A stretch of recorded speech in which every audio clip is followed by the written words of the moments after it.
Canada's coronavirus death toll is set to soar from the current 435 to as high as 22,000 by the end of the pandemic, health officials said on Thursday, while the economy lost a record 1 million jobs last month. Officials outlined the two most likely scenarios, showing that between 11,000 and 22,000 people would die. The total number of positive diagnoses of COVID-19, the respiratory illness caused by the novel coronavirus, ranged from 934,000 to 1.9 million. The officials said they expected between 500 and 700 people in Canada to die from the coronavirus by April 16.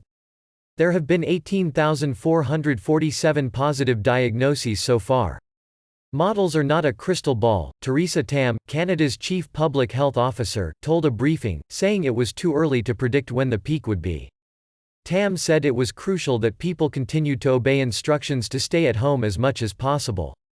While some of the numbers released today may seem stark, Canada's modeling demonstrates that the country still has an opportunity to control the epidemic, she said.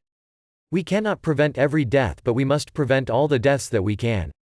Local governments across Canada have ordered non-essential businesses shut to combat the spread of the coronavirus, throwing millions out of work.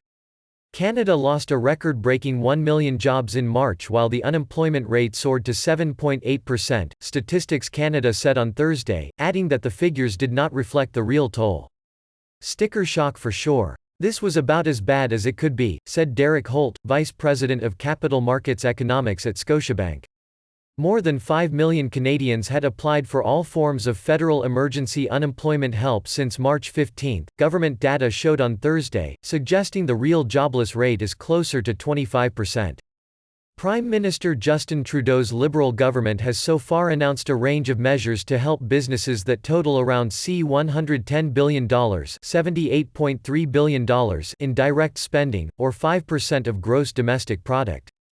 Canada's Independent Parliamentary Budget Officer predicted the budget deficit would balloon to $184.2 billion in the 2020-2021 fiscal year from $27.4 billion in the 2019-2020 fiscal year.